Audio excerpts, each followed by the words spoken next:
हम सब ने ना जीवन में कभी ना कभी इस स्थिति का सामना जरूर किया होगा। मतलब मान लीजिए आपके पास एक स्मार्टफोन है जो कुछ महीने पहले तक एकदम नया था, लेकिन अचानक से वो बहुत धीमा हो जाता है। हाँ, एकदम हैंग होने लगता है। बिल्कुल, उसकी बैटरी तेजी से खत्म होने लगती है, फोन बिना वजह गर्म हो रहा है, और जब आप स्क्रीन पर देखते हैं तो कोई भी भारी ऐप खुला हुआ ही नहीं दिखता। ऊपर से सब कुछ एकदम नॉर्मल लगता है, पर अंदर ही अंदर कुछ और चल रहा होता है। वही तो। अगर हम सेटिंग्स में जाकर वो टास्क मैनेजर चेक करें तो पता चलता है कि असल में बैकग्राउंड में कुछ हिडन ऐप्स चल रहे हैं जो लगातार फोन की मेमोरी और बैटरी को सोख रहे हैं। और मुझे लगता है मानव जीवन का चक्र भी कुछ ऐसा ही है ना। ये एक बहुत ही बेहतरीन एनालॉजी है, क्योंकि मानव जीवन में भी ना कई बार ऐसी अनअपेक्षित चुनौतियां या रुकावटें आती हैं जिनका कोई लॉजिकल कारण नजर नहीं आता। हाँ, मतलब ऊपर से सब ठीक है पर ऊर्जा कहीं गायब हो रही है। बिल्कुल, अंदर ही अंदर कोई अदृश्य शक्ति जीवन ऊर्जा को सोख रही होती है।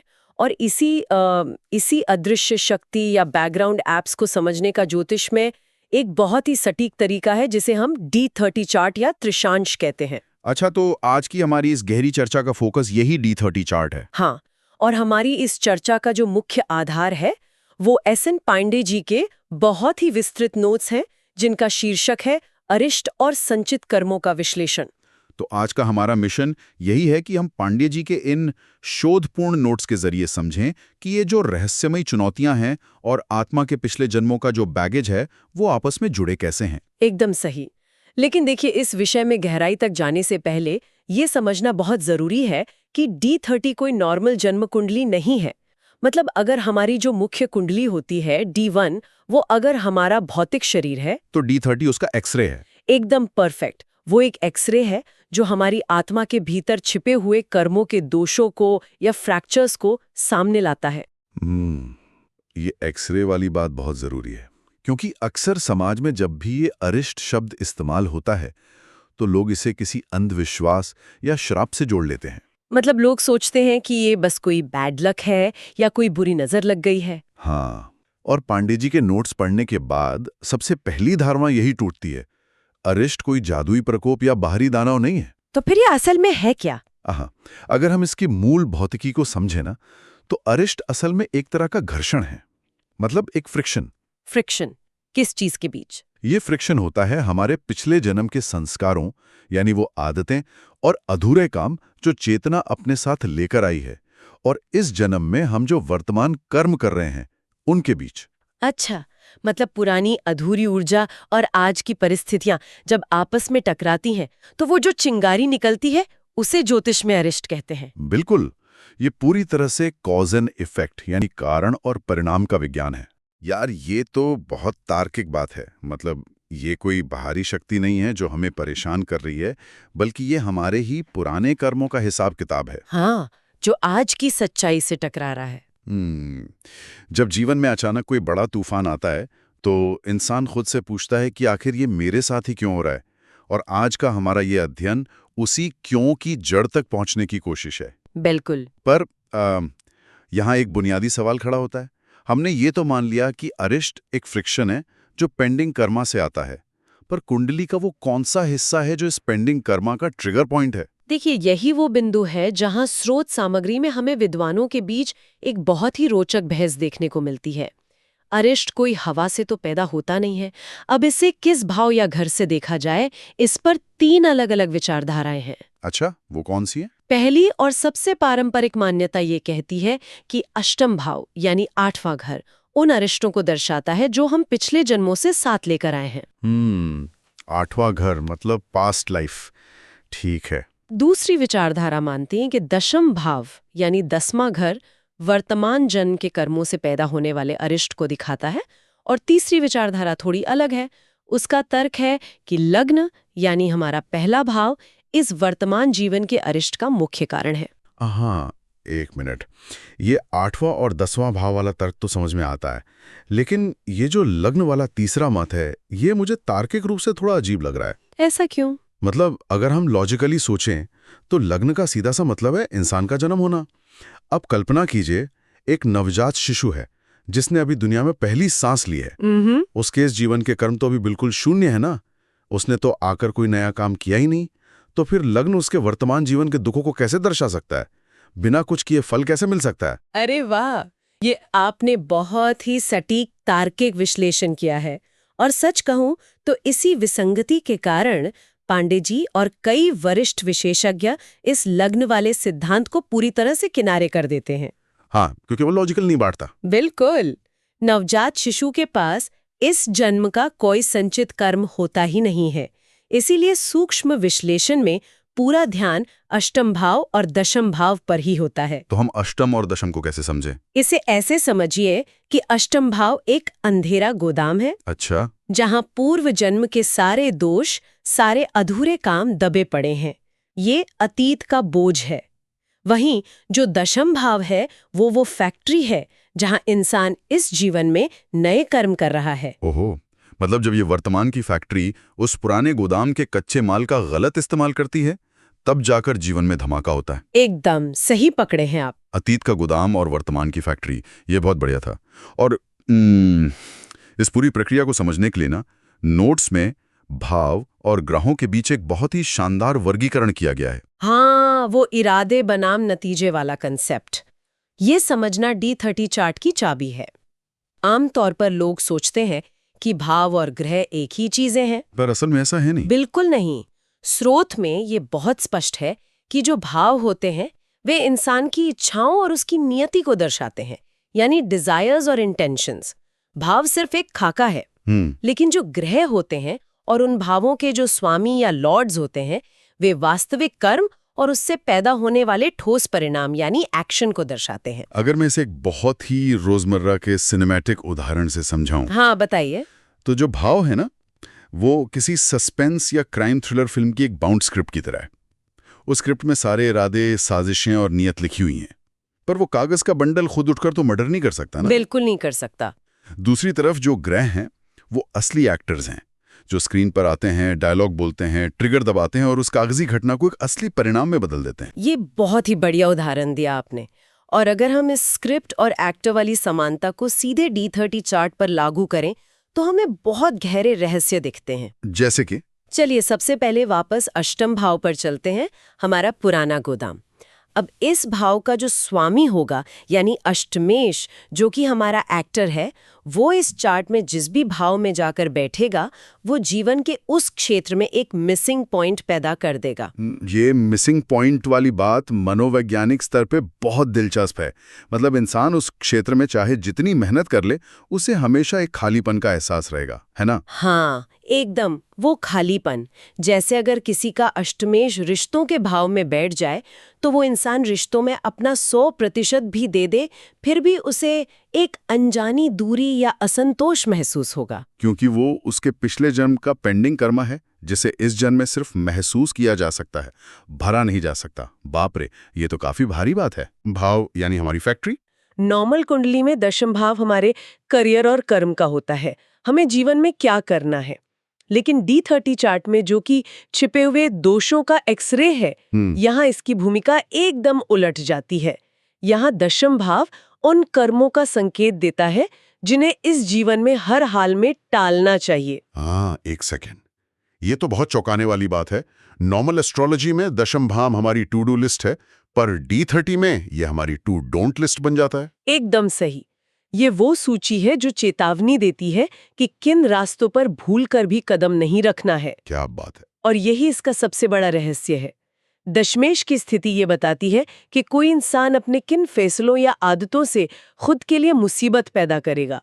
ये वो बटन है जिसे दबाने से अष्टम भाव के पुराने बम फट सकते हैं। मतलब अगर आप इस लिस्ट के खिलाफ गए तो आपने अपने पेंडिंग कर्मा को एक्टिवेट कर दिया। बिल्कुल। और इसी कड़ी में एक और भाव जुड़ता है, 12वां घर, जो सीधे तौर पर हानि और तबाही का सूचक है। अगर D30 में अष्टमेश का संबंध 12वें भाव से बन जाए तो इसका मतलब है कि पूर्व जन्म के कर्मों के कारण इस जन्म में भारी नुकसान उठाना पड़ेगा। अब देखिए, जब नियम इतने स्पष्ट हो चुके हैं कि एक हमारी टू डोंट लिस्ट है, एक हमारा मिसिंग पॉइंट है और 12वां घर तबाही है, तो ये जानना बहुत जरूरी हो जाता है कि जब असल दुनिया में कोई बड़ा आदमी इन नियमों को तोड़ता है तो होता क्या है। हाँ, और इसके लिए जुल्फिकार अली भुट्टो की केस स्टडी बहुत काम आती है। एकदम। नोट्स में जो भुट्टो के D30 चार्ट की केस स्टडी है वो इन सारे अमूर्त सिद्धांतों को जमीन पर उतार देती है। भुट्टो की केस स्टडी एक तरह से निर्मम प्रयोगशाला है नियमों की, पर उनके पतन को समझने के लिए हमें एक और विशेष नियम समझना होगा, और वो है सप्तम भाव यानी सातवें घर की नई परिभाषा। आमतौर पर सातवें घर का मतलब तो विवाह या जीवन साथी ही माना जाता है ना? हाँ, सामान्य ज्योतिष में लोग इसे सिर्फ रोमांस या विवाह तक सीमित रखते हैं, लेकिन D30 के सूक्ष्म स्तर पर सप्तम भाव सिर्फ रोमांस का नहीं है, ये कर्म के भागीदारों यानी पार्टनर्स इन कर्मा का भाव है। पार्टनर्स इन कर्मा मतलब कौन लोग? ये वे लोग हैं जैसे आपके राजनीतिक सहयोगी, बहुत करीबी दोस्त, सलाहकार या बिजनेस पार्टनर। ये वो लोग हैं जो आपको कर्म करने में सहयोग देते हैं, कान में फुसफुसाते हैं और कई बार उकसाते भी हैं। अरे बाप रे, ये नजरिया तो बिल्कुल अलग है। मतलब जो लोग इंसान के सबसे करीब हैं वो सिर्फ शुभ चिंतक नहीं है, बल्कि वो हमारे कर्मों के उत्प्रेरक या कैटलिस्ट हो सकते हैं। बिल्कुल, वे आपके हिडन एप्स को एक्टिवेट करने वाले लोग हो सकते हैं, और भुट्टो के जीवन में ठीक यही हुआ। अच्छा, उनके चार्ट में क्या दिखा? जब उनके D30 चार्ट का विश्लेषण किया गया तो देखा गया कि उनका अष्टमेश 12वें भाव में राहु के साथ बैठा था। अष्टमेश 12वें में राहु के साथ। राहु मतलब अचानक होने वाला विस्फोट। हाँ, तो जब पुराने दोष हानि के घर में राहु के साथ हों तो ये साफ दिखाता है कि पिछले जन्म के कारण व्यक्ति को अचानक और अकल्पनीय पतन का सामना करना पड़ेगा। और नोट्स में ये भी बताया गया ना कि बृहस्पति उनके लग्न और मातृभूमि वाले भाव को खराब कर रहा था। बिल्कुल, जिसका नतीजा ये हुआ कि उनके गलत फैसलों का दुख सिर्फ उन्हें नहीं बल्कि उनके पूरे देश को भुगतना पड़ा। पर मैं सोच रहा था कि ये सारा बारूद तो इकट्ठा था, पर इसमें आग किसने लगाई? वो टू डोंट लिस्ट का नियम कहाँ टूटा? वो आग लगी उनके दशम भाव से। उनका जो दशमेश था बुध, वो सप्तम भाव में यानी पार्टनर्स के घर में सूर्य के साथ बैठा था, और सबसे घातक बात ये थी कि मंगल उस पर अपनी उग्र दृष्टि डाल रहा था। चलिए इस मैकेनिज्म को थोड़ा डिकोड करते हैं। दशमेश यानी कर्म का स्वामी सप्तम भाव यानी पार्टनर्स के घर में चला गया, मतलब उनका खुद का कर्म और एक्शन पूरी तरह उनके सहयोगियों के कंट्रोल में आ गया। एकदम सही जा रहे हैं आप।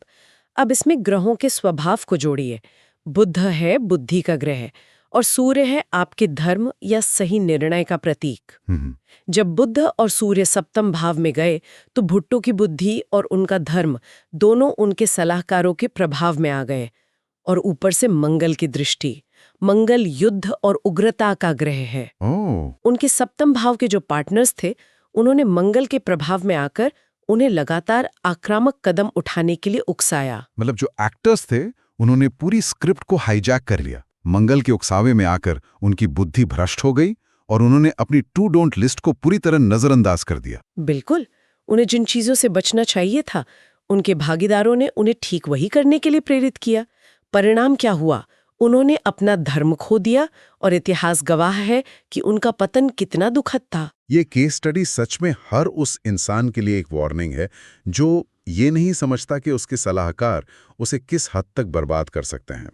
पर ये सब सुनने के बाद तो ऐसा लग रहा है कि D30 चार्ट सिर्फ एक डरावना दस्तावेज है। ऐसा क्यों? मतलब इसमें केवल तबाही, अलगाव और पतन ही भरा है। खासकर ये पार्टनर्स वाली कहानी सुनने के बाद क्या किसी इंसान के लिए कोई उम्मीद बचती भी है? क्या रिश्तों के मामले में सब कुछ बुरा ही होता है? नहीं, ऐसा सोचना ज्योतिष के साथ थोड़ा अन्याय होगा। देखिए, ज्योतिष का काम डराना नहीं है बल्कि बचाव का रास्ता दिखाना है।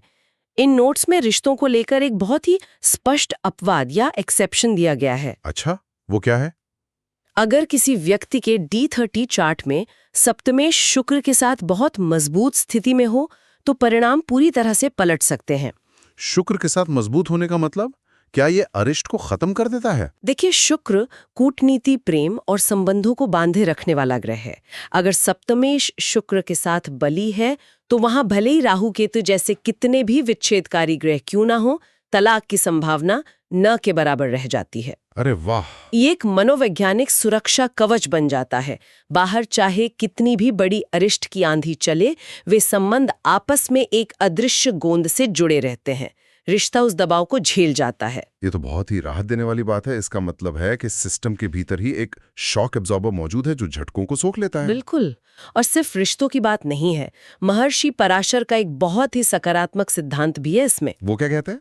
उनके अनुसार यदि D30 चार्ट में चतुर्थ भाव पर शुभ ग्रहों का प्रभाव हो तो व्यक्ति को राज्य, सत्ता और उच्च पद जैसे राजयोग भी प्राप्त हो सकते हैं। तो D30 को केवल दुखों का खजाना मान लेना गलत होगा।